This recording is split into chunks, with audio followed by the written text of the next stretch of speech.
Değerli katılımcılar, hepiniz hoş geldiniz. Valuable participants, welcome. On the last day of our event, you have not left us alone, so thank you very much for this. Now, today we will be talking about the family processes regarding the special education, inclusion education from the perspective of special education. We know that the advantage of family participation has been emphasized for so long. So now we will be hearing about the family processes from Atilla Cavkaytar, and I would like to introduce him in short. Atilla Cavkaytar, he was educated from Anadolu University in 1987, and he had his master's degree in Anadolu University as well as his PhD degree in Anadolu University. Professor Cavkaytar, 1988-1992, he worked in Ankara vocational school where there were the children who can be taught and trained.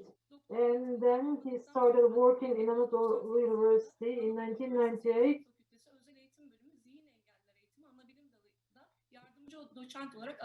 He was appointed as the deputy associate professor. In 2008, he became the associate professor, and then he became the professor. All through his years of as lecturer, he was also the administrator. All through his academic life, he also administered many doctorate and master's theses, and he has got more than 100 publications. Apart from the projects at university, he also participated in projects in European Union projects as well as in public institutions, more than 30 projects where he served as consultant. Professor Cavkaytar has the membership in TÜBİTAK, as well as he has got many scientific board membership in many NGOs. Because of the scientific studies he carried out, he was awarded social activities, social endeavors award, as well as he has the honorary award in different schools, in different institutions. He has also studies ongoing in different institutions. Currently, Mr. Cavkaytar is the faculty member in Maltepe University. Now I would like to leave the floor to him. And once again, hello and welcome. Thank you very much, Mr. Ime. First of all, I would like to thank to the organizers, to the project partners, and as well as all the participants, valuable participants for their participation. And also, I thank you very much for the invitation. As mentioned by my colleague, I will try to share with you all these accumulations that I have made in years. So in parents processes as well as family process, we know that participation of families are inevitable, indispensable, and we know that the parents being participants bring a lot of benefit, and which is revealed in the upcoming days. In the special education, we cannot get the output on the same day. It is just likewise in family participation, we can get the benefit after many years and with small steps. So with these small steps, with the progression of this small steps within this process, what the families can do, where can they have their place within this process, and what are the problems that could be confronted, and in order to resolve these problems, what should be done, and all these aspects I will try to elaborate on. And of course, first of all, I would like to emphasize that as the family, whether we fulfill our functions as family, this may be valid for the children with special needs, also for the children with developing differently, because being parents is to meet is to be the ones to meet the needs of the children. And what are these? To meet the economic needs and to create a love environment, and also to ensure status in the future life of their children, and to plan their educations in this regard, and also provide language education, and also to carry out creational activities together, and also to integrate the children into the society through fulfilling certain activities, certain responsibilities, and also as a whole within the process of the family to protect or safeguard each other. All these activities, all these responsibilities shall be fulfilled. Actually, these functions, each of them is the subject of a training of a family. So if a family has got, if we can ensure and functioning of a family right in the right way, and then we ensure the participation of the children, then this would be the right approach. Here, I will talk about these processes, the adaptation processes, compliance processes, and the problems. I won't talk about them. I just assume that we have already overcome those, and I will just take a further step, and I will elaborate on what we can do with the families. So within this process, there's also another question. I have a colleague who works in this field. So I wonder whether the parents can fulfill their skills, competences in being parents. So is it to touch the children, to be with them, to feed them, to nurture them? What is it? What are the skills of being parents?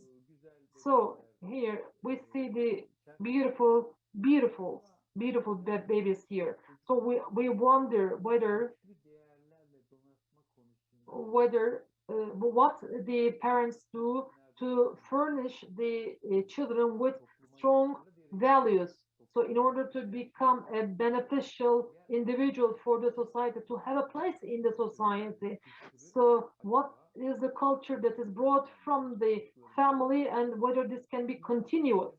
And once again, one of the skills of being parents is that to respond to the hints given or signs given by the children. So whether the parents can see the requirements of the children, or they take a step to fulfill these, and also to accept the children as they are, and while they accept the children as they are, what do they do to provide them an opportunity and to ensure their success? And what is, of course, is indispensable is to value the children and to love them. And to value the children would certainly ensure that they will establish a confidence, self-confidence, and also in order to have the capability of making decisions. These would start from the early ages. And here, as my colleague mentioned just a while ago, the individualized family service plans should be started very early, and we should start with the family, and we should inform the family and raise awareness for the family. And in meanwhile, positive and constructive discipline should be employed. And of course, here, because of the special educators here, we have to teach the fundamental behavioral management, or and approach-based principles should be on the agenda. But in meanwhile, the interdisciplinary approach should be performed, and accordingly, how this could be done should be sought. And these skills should be developed for the families. And once again, as I mentioned, to ensure the traditions of the family, to enable that the traditions of the family survive, and to be with the children. And these are the skills of the parents, as I mentioned before, are the subjects of our family training programs. And each and every of one of them is a subject of application and research subject, which would refer us, which would pave the way for us. So for that reason, in order to increase the skills of the parents, what should we do? We should include the parents into the process. Why? Because the siblings, the parents, related to everything of the children, know much more than the others about this. The medical history, the home life, the things that the child likes, dislikes, and even in the education of the children, in order to contribute to the children to gain appropriate behaviors, we actually get the knowledge from the family, isn't it so?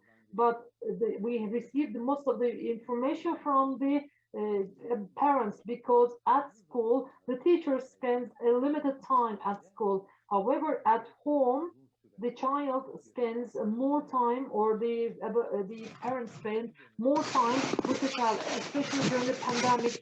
The parents interact with the child one-to-one most of the time. So there are my colleagues who carry out certain surveys about this time spending, or out of the time spent out of the family. Of course, with the school year, school age, indeed, the parents get into interaction with the teachers as well as with the school staff. Then they would have information how it's possible that they can observe monitor their children. And of course, what's the objective is to ensure a better learning environment. And of course, there is this issue of cooperation. If we can ensure the school parents cooperation, we can transform the environment in school learning, a better learning environment, and then as well the home environment. And the most important point here is that the parents are the first trainers of their children, and we have to actually take this as a basis and act accordingly. And many of the skills indeed would not be learned at school indeed, or there are certain skills which cannot be developed within the school environment. These are actually developed from at home. So taking this into consideration, we certainly have to support the families in terms of developing the families or parents, and accordingly with systematic and theoretical trainings, we certainly ensure the participation of the families. And of course, the role of the parents. If we look into this, what do we expect from the parents as teachers? We want to have information about the children, about the process, about the time out of school. For example, if the child sleeps during the day in the class, what happens is that the teacher makes certain assumptions. Perhaps the child is sick. Perhaps there are many other things. But the only way to understand and learn is through the cooperation between the school and the families or the parents. And of course, it's really important to identify the objectives of the school program with the school. So I just mentioned about the family programs and as well as the other programs. Indeed, these all have to be fostered and developed together. If done so, then if you just make the decisions with the parents, then it would be the case that the success would be achieved. Then, what is the success? What brings the success? We saw it a lot in environment as well as the surveys show it. The academic success indeed does not identify the social cultural status or the economic level of the family. Actually, it is determined by the creation of the home environment, which would increase the learning and also to provide the learning and education in line with the expectation of the future of the children. And of course, this doesn't mean that we decrease the expectation. I just wanted to give an example. Even in the special education institutions, in the education of moderate and severely disabled children,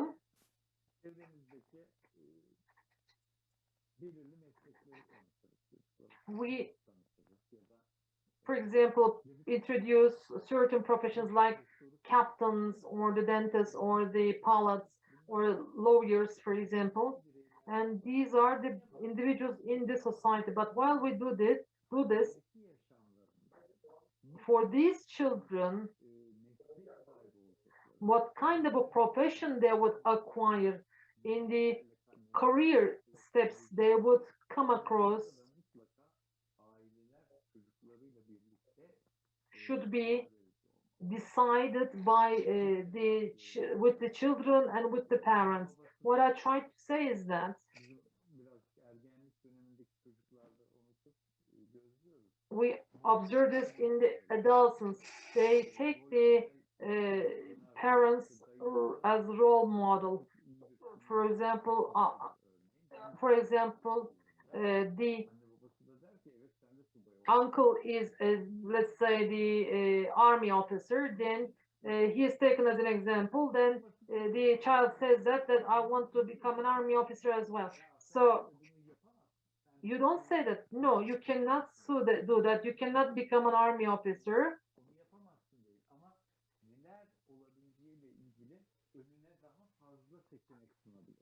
It's possible, actually, more options should be provided to the children, indeed.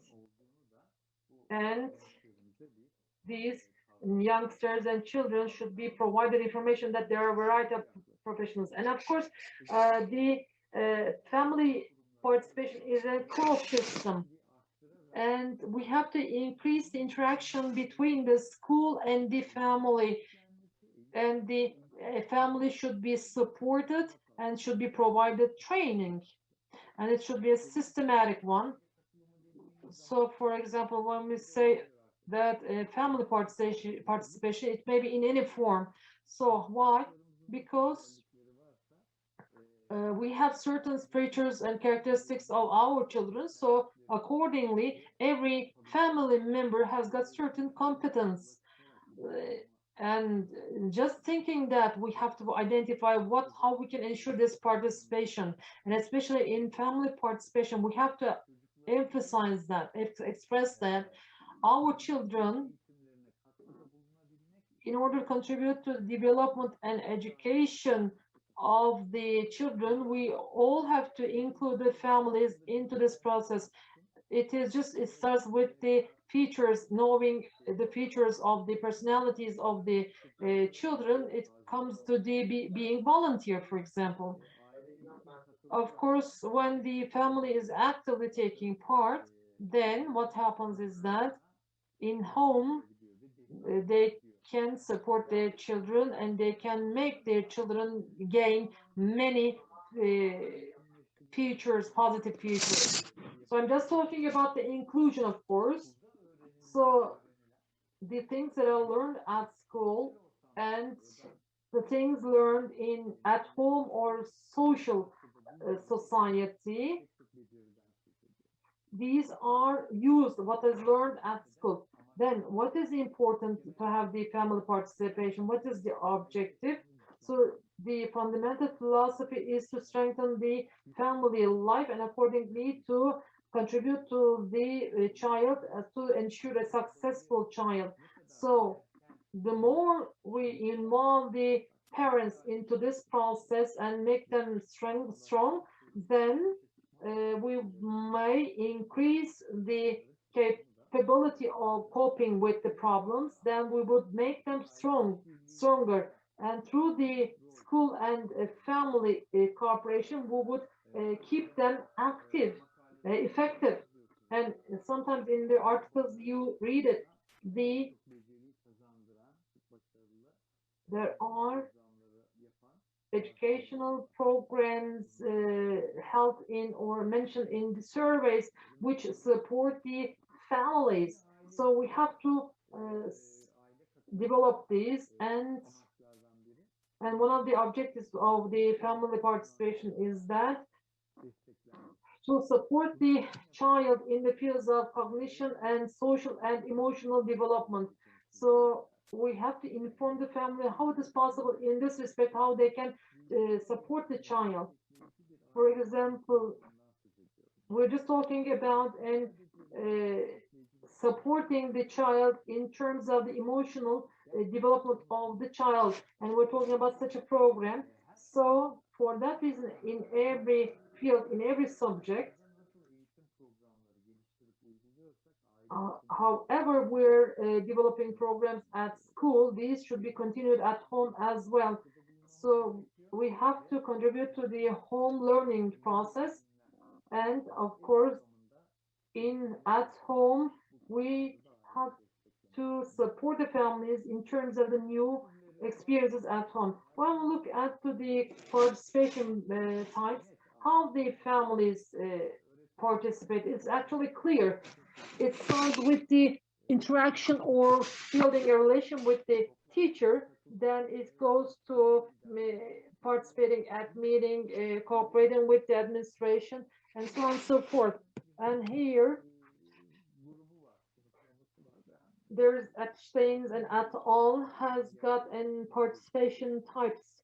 So you see, this is really, I like it very much, because we also have to know our limitations. Of course, there is this being and parent is also important, but either we should not put all the responsibilities and load on the shoulders of the parents, of course. Here we have the being a parent. We have communication, volunteerism, learning at home, making decision, and cooperation with the society.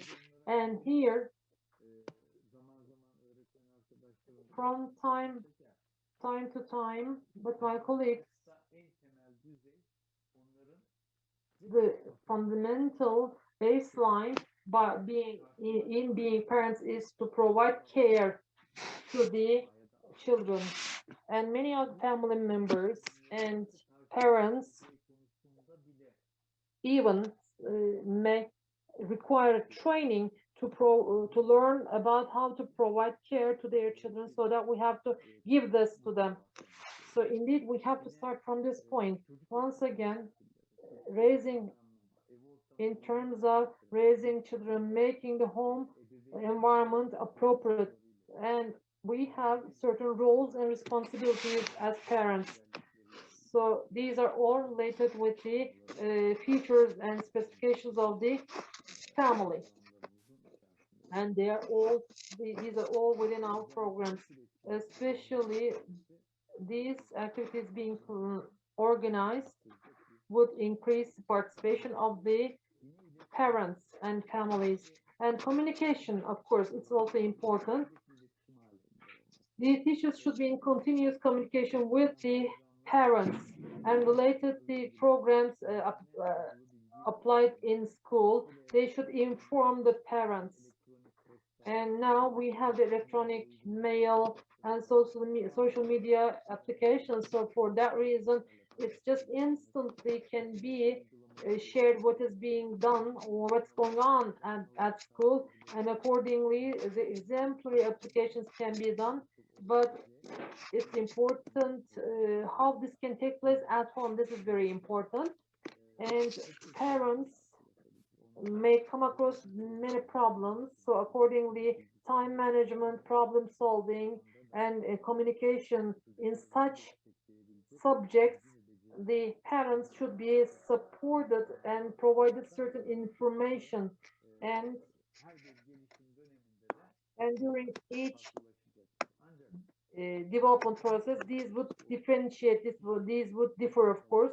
And of course, these would not be planned by the parents. These would be done by the schools and or teachers or the guidance department. And for, of course, the inclusion or integration applications, our work would differentiate, and especially the decision making within the decision making processes. Uh, we know that there are a lot of problems awaiting the families, and financial problems, for example, taking decisions in financial issues, and to take decision within the society. These are all important issues, and also to advocate their rights. These may be all types of participation types in this family participation.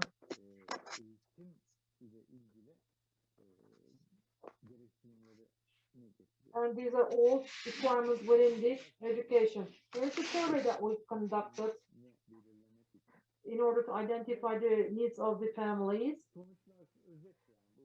This is just a summary, but the report is rather in detail.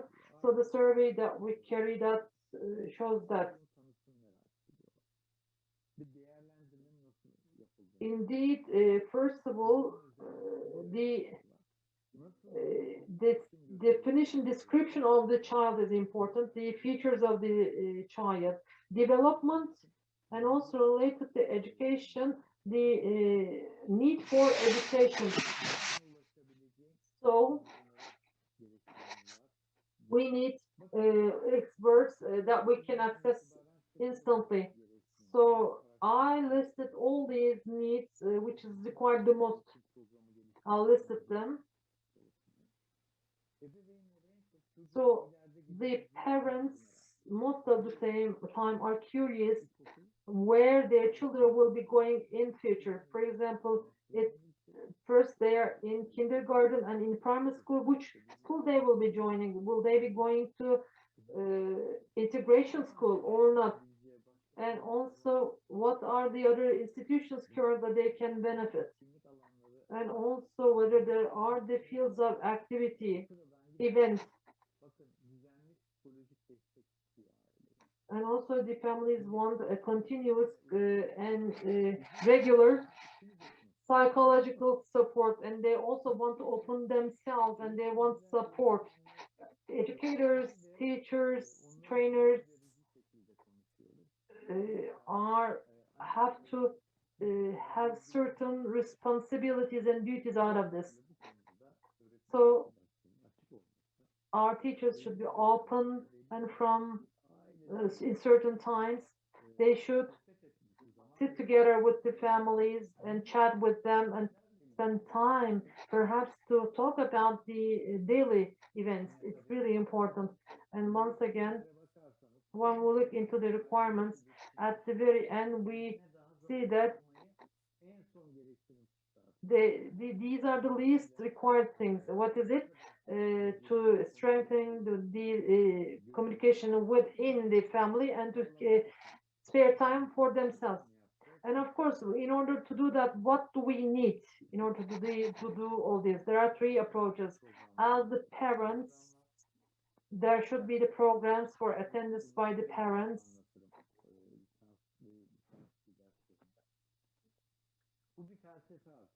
It's actually a philosophy.